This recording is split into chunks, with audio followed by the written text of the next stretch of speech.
N-Log is an essential tone mode that fully utilizes the dynamic range of Nikon cameras to capture rich tonal gradation, offering high-quality footage with great flexibility when color grading.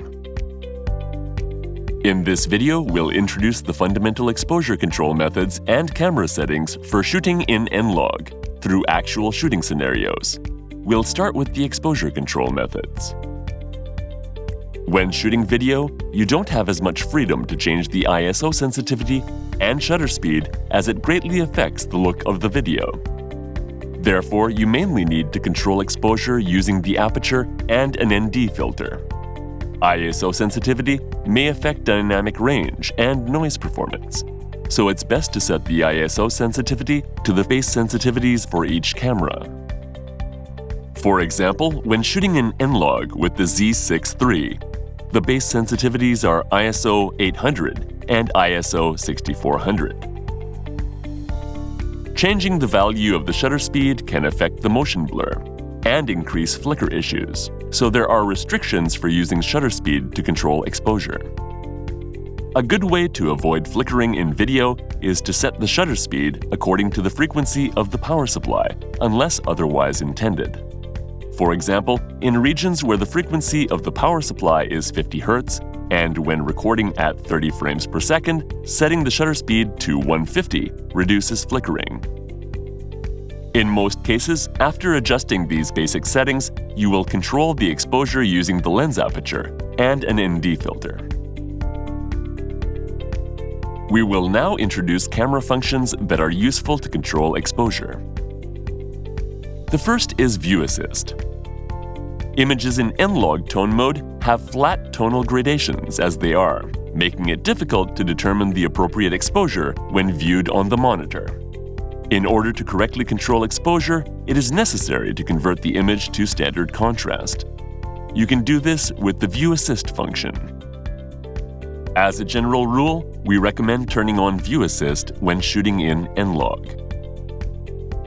Next, using the waveform monitor is useful for checking for white clipping. The vertical axis represents brightness, and the horizontal axis corresponds to the position of the frame displayed on the monitor. If highlights are blown out, the signal clips, and it looks as if it is stuck to the ceiling, so you can confirm exactly where in the image the highlights are blown out. A similar feature to the waveform monitor is the zebra pattern settings. The zebra pattern settings allow you to display areas of specific brightness on the actual image, such as blown-out highlight areas with diagonal zebra lines. You can specify the brightness range for when the zebra pattern lines are displayed from 256 steps of gradation. For example, if you want to control blown-out highlights, you can set the tone range to highlights and set the threshold to 250 to display highlights that are likely to be blown out, and use them as a reference for exposure control. Videographers also use an exposure control tool called false color, which displays color-coded areas of brightness to control the brightness of skin tones. You can monitor exposure in a similar way to the false color by setting the tone range of the zebra patterns to midtones to display the zebra pattern lines for skin brightness. Next, we'll set camera settings. These functions for exposure control can be switched on and off easily by assigning them to custom controls. For example, to assign View Assist to a custom control, set View Assist to the custom control of your choice in G2 Custom Controls. For zebra pattern settings, open Custom Settings, G14 Zebra Pattern. For example, set the threshold for the highlight threshold to 250. Then set the value of midtone range to 110 and the range to ±20. Assign Pattern Tone Range to a custom control.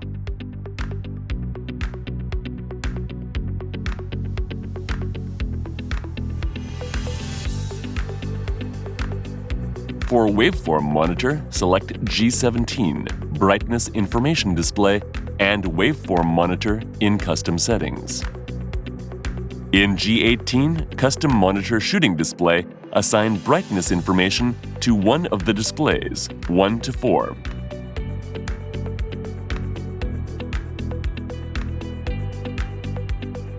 Press the Disk button to switch the monitor display to show the Waveform Monitor. As you see, by using the custom controls, you can quickly turn each tool on and off. Finally, as a use case, we will introduce specific ways to use the exposure control tools in actual shooting situations. In this case, we will shoot fashion portraits. First, let's go through a basic method. For portraits, it is common to decide exposure based on the brightness of the skin. Turn on View Assist and get your desired exposure using the look of the image displayed on the monitor. Since there are restrictions on changing the ISO sensitivity and shutter speed when shooting video, you'll need to fine-tune the exposure with an ND filter, lighting, or the aperture. After determining the right exposure with the look of the image, if you have any concerns such as blown-out highlights, issues in the shadows, or problems with skin tone, use the exposure control tools to address these issues as necessary. Also, when shooting outdoors, there are some situations where reflections of the sun make it difficult to see the monitor. In such situations, you can use the zebra pattern settings to help. For example, when shooting portraits, adjust the exposure using the mid-tone zebra pattern as a guide. This makes it easier to maintain skin tones to an appropriate exposure even when it is difficult to see on the monitor. For a shot with a lot of highlights over the image, the Waveform Monitor helps you check the overall highlight tone. With just the zebra pattern display, it's difficult to judge how intense the blown-out highlights are. However, by using the Waveform Monitor, you can get a more detailed understanding of the overall image. Check the Waveform Monitor and adjust the signal in the area where you want to retain detail so that it is not extremely clipped. For a shot with a lot of shadows over the image, be careful to avoid blocked shadows. Detail in the shadows is difficult to check with the Waveform Monitor in some cases, so turn off the View Assist and look at the actual N-Log image to see how much detail remains.